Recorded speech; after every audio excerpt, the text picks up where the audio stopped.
Guys, it's a Tinman. If you want some specialty information at this level of my investigation, stick around. We're at a hydro plant. It's a great place. Look it. It's got an open sign on it. Stave Lake. There we go. And then you see that open sign. It's open for tours. It's a really awesome place if you live in the area. Anyways, we're going to look at the grounds here that are strictly under the care of BC Hydro. No other division of vehicles. A vehicle just drove past. No other division of workers. No city workers come in here to do any other work. All hydro contract kind of stuff. Like if a plumber had to come in here, they're contracted through Hydro. Hydro takes care of all this property within a certain rounds of the lake, I think. Grounds of the lake. All this park. There's another lake down lower, then another lake down lower, but there's a lake up higher right here. And that's Stave Lake, and I hope the wind is being a bit of a pain in the ass, but I just want to point out some good things. You look around here, and you look at the top and stuff, and it's a beautiful park, really taken care of, really nice. But you look here, look at, we got a triple, maybe a quad top there, we got a triple, quad, maybe top going on there, probably a double going in there, but I don't know, it doesn't look like it, so it's probably only a single broke. But my main objective is this tree right here. You see that tree up there is a double up on top there? You see where it happened? It happened actually more like down somewhere around there. And this is years and years old information. But a beautiful point. Some people have said an argument towards when I point out the blue paint markings. And they say, oh no, that's the markings that they're marking for taking down trees or whatever type thing, right? Well, you think about the age of this tree. Right? Why did one of the BC Hydro guys ever mark that tree? Because he didn't. Somebody else did. You know, whoever likes to carry around that can of blue paint, if you ask me. Anyways, you see that little skin job? You look for other skin jobs like that on your trees of suspect, okay? Why? Does it mean they're climbing it and stuff? I don't think so. I think it's more of this. They're barking, coming up and taking off the bark and trying to do what they're doing. Another thing about this tree is we got a lot of testers, and yeah, people could say that that's probably the birds or whatever type thing, peckers or something, but I'm going to go with probably not, but I'm not saying 100% what's going on there. I got my nice new screen on here too.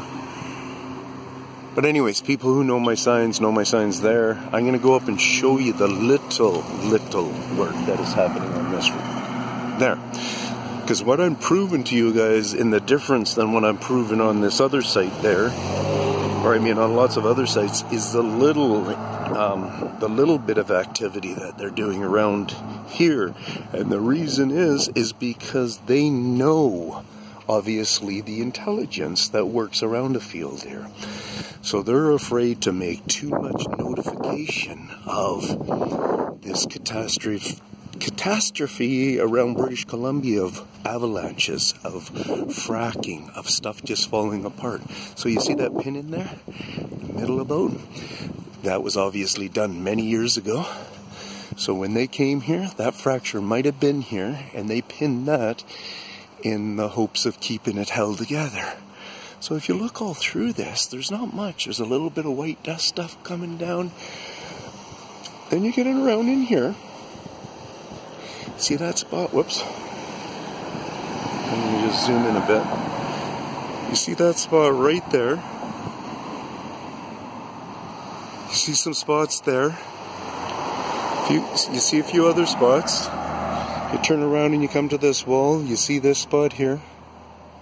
See a few rocks where those are maybe just old ones over the years. There's some newer, fresher ones probably coming out of those couple of spots. That is starting to be cleaned up on a frac line.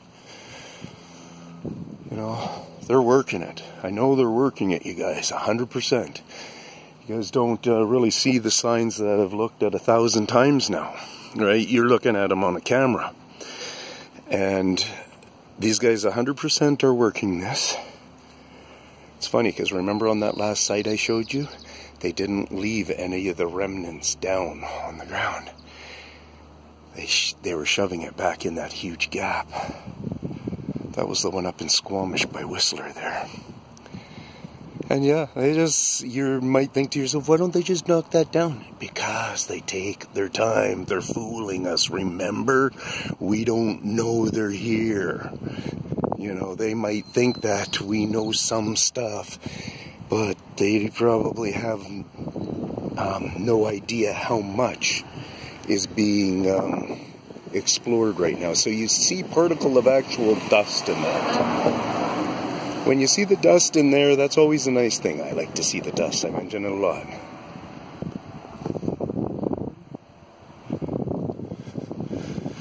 So that's that. I don't know what that would have been about. An old drill hole, the original hole that they were going to use. And then they changed their mind or something. That's kind of interesting, eh?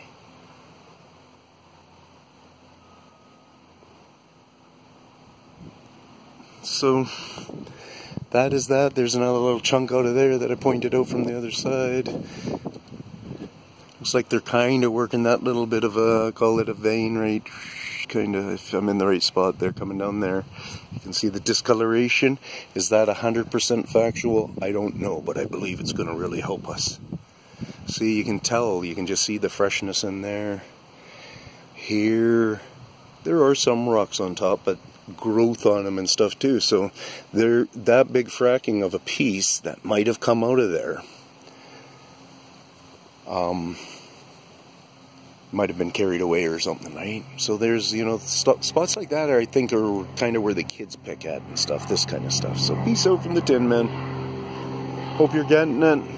It's beautiful around here. Who wouldn't have you know, everybody would consider living here pretty much. Almost every species of anything on Earth. Peace out.